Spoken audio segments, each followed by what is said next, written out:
Selamat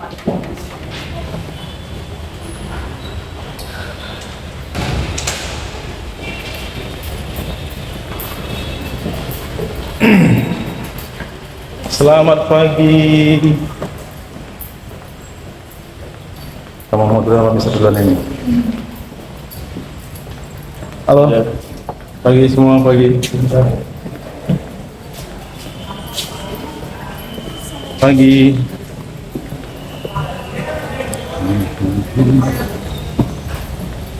Pagi. Diam-diam aja.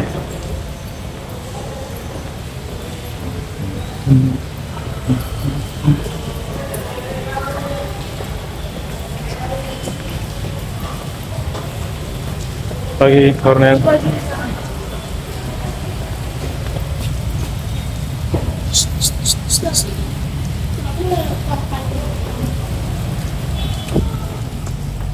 Hah? Kok cuma segini? Ini nggak masuk atau telat atau gimana ini? Telat, macet ya?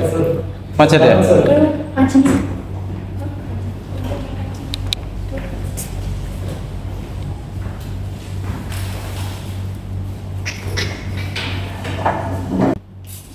Mari kita berdoa sebentar sebelum kita mendengarkan renungan. Kita bersatu dalam doa.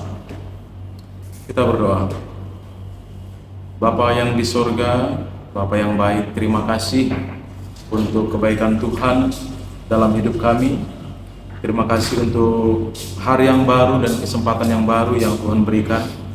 Kami bersyukur buat anugerah Tuhan. Pagi ini sebelum kami memulai kegiatan belajar dan mengajar sepanjang hari ini, kami mau mendengar kembali dan merenungkan firman Tuhan. Kiranya Tuhan memberi kami pengertian dan menolong kami agar kami bisa hidup dalam firman-Mu. Dalam nama Yesus yang berdoa, kami siapkan telinga dan hati kami untuk mendengarkan dan menerima kebenaran. Amin. Amin. Teman-teman, firman Tuhan untuk renungan pagi ini, mari kita beri perhatian sebentar. Firman Tuhan yang menjadi renungan kita pagi ini diambil dari Matius pasal 23. Matius pasal 23 ayat 23 sampai 26. Saya bacakan begini. Mari perhatikan. Matius 23 ayat 23 sampai 26. Begini firman Tuhan. Celakalah kamu hai ahli-ahli Taurat dan orang-orang Farisi. Hai kamu orang-orang munafik, sebab persepuluhan dari selasih, hadas manis dan jintan kamu bayar, tetapi yang terpenting dalam hukum Taurat kamu abaikan, yaitu keadilan dan belas kasihan dan kesetiaan. Yang satu harus dilakukan dan yang lain jangan diabaikan. Hai kamu pemimpin-pemimpin buta, nyamuk kamu tapiskan dari dalam minumanmu, tetapi unta yang di dalamnya kamu telan. Celakalah kamu hai ahli-ahli Taurat dan orang-orang Farisi, hai kamu orang-orang munafik, sebab cawan dan pinggan kamu bersihkan sebelah luarnya, tetapi sebelah dalamnya penuh rampasan dan kerakusan. Ayat 26 ayat yang terakhir. Hai orang Farisi yang buta, bersihkanlah dahulu sebelah dalam cawan itu, maka sebelah luarnya juga akan bersih. Teman-teman,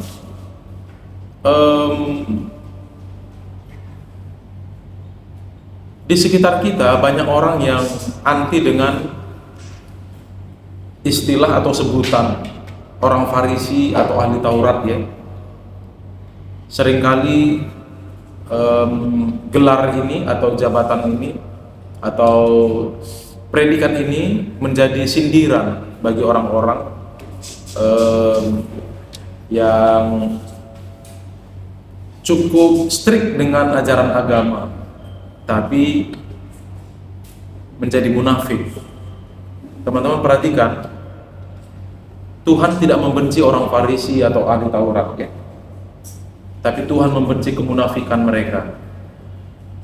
Kenapa? Karena orang yang ahli Taurat apa? Ahli Taurat, ahli kitab. Orang-orang Israel pada zaman itu menganggap mereka seperti setengah dewa atau orang yang sangat suci, yang dekat sekali dengan Tuhan, sehingga kecenderungan mereka ini dihormati dengan sangat, dihormati, ya. Namun celakanya orang-orang yang menjadi ahli agama ini ternyata munafik. Di luar tampak rohani, tapi di dalamnya sangat busuk dan rusak. Yang menjadi poin penting bagi kita pagi ini apa? Bukan masalah predikatnya, ya. Orang munafik itu nggak tunggu menjadi pendeta dulu baru bisa munafik. Orang munafik itu nggak tunggu populer dulu baru bisa munafik. Orang munafik itu bisa siapa saja. Sekali lagi teman-teman perhatikan, taruh dulu handphonenya. Orang munafik itu bisa siapa saja, termasuk saya, bisa sekali munafik. Di depan orang bisa kelihatan baik, tapi di belakang bisa menusuk. Nobody knows, kan? Bahkan kalian juga bisa menjadi orang yang munafik itu. Di depan guru, di depan orang tua kita bisa baik-baik, tapi di belakang mereka, apakah kita seperti itu? Pagi ini kita diingatkan dan ditegur, teman-teman. Mister nggak tahu bagaimana kondisi kalian, tapi Tuhan tahu. Kalian juga nggak tahu seperti apa Mister Ginting, tapi Tuhan tahu. Nah, pagi ini Tuhan mengecam orang-orang munafik, yaitu orang Farisi dan ahli Taurat, yang melakukan kegiatan agama mereka dengan sangat tekun, dengan sangat tegas, dengan sangat rajin.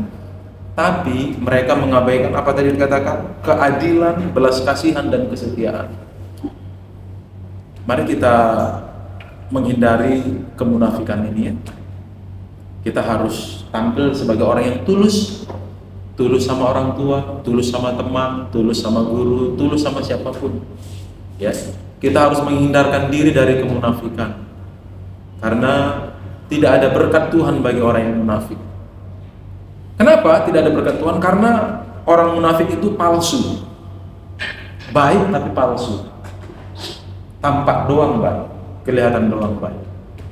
Sepertinya agamis sekali, rohani sekali, tapi palsu. Nah, kita harus original. Kita nggak boleh palsu. Mari teman-teman, saya mengajak kita semua untuk menunjukkan diri apa adanya, tapi of course bagian-bagian yang buruk dalam diri kita jangan bilang memang gue begini apa adanya. Bagian-bagian diri kita yang buruk kita harus tetap hilangkan, tinggalkan. Ya, mari hidup tidak dalam kemunafikan tapi dalam ketulusan. Mari kita berdoa. Kita bersatu dalam doa. Tuhan, terima kasih untuk firman-Mu pagi ini yang mengingatkan kami dan mendorong kami untuk hidup dalam ketulusan dan kesungguh-sungguhan. Hidup benar di mata Tuhan, tidak sekedar tampak benar di mata manusia. Pagi ini kami diingatkan dan kami ditegur agar kami tidak menjadi orang yang munafik. Kami percaya Tuhan mengasihi kami, tapi Tuhan membenci kemunafikan. Siapapun kami, dan dalam segala keadaan kami mohon ampun kepada Tuhan, dan kiranya Tuhan tolong kami agar kami terlepas dari belenggu kemunafikan. Kami hidup dalam ketulusan, kami hidup dalam kebenaran. Berkati kami semua ya Tuhan, terkhusus hamba berdoa pagi ini untuk anak-anak-Mu, khususnya 11.4 ini yang sudah ada di ruangan ini. Bahkan mungkin ada beberapa yang masih di perjalanan menuju sekolah ini. Kiranya Tuhan menolong mereka dalam proses belajar, dalam proses berteman, bersosialisasi, berinteraksi di sepanjang hari ini, khususnya di sekolah. Kiranya Tuhan memberkati mereka tanpa terkecuali. Tolong dan pimpin mereka sehingga mereka benar-benar mengaplikasikan, menerapkan apa yang mereka dengar pagi ini. Orang tua kami, keluarga kami, orang-orang yang kami kasihi, yang kami tinggalkan di rumah, mungkin saat ini tengah ada di jalan, di kantor, dimanapun mereka berada, Tuhan kiranya juga yang melindungi, memberkati mereka, menyertai dengan sempurna. Terima kasih Tuhan. Kami serahkan hidup kami dalam tangan Tuhan sepanjang hari ini, dalam nama Yesus yang berdoa. Amin. Amin. Sampai di sini teman-teman.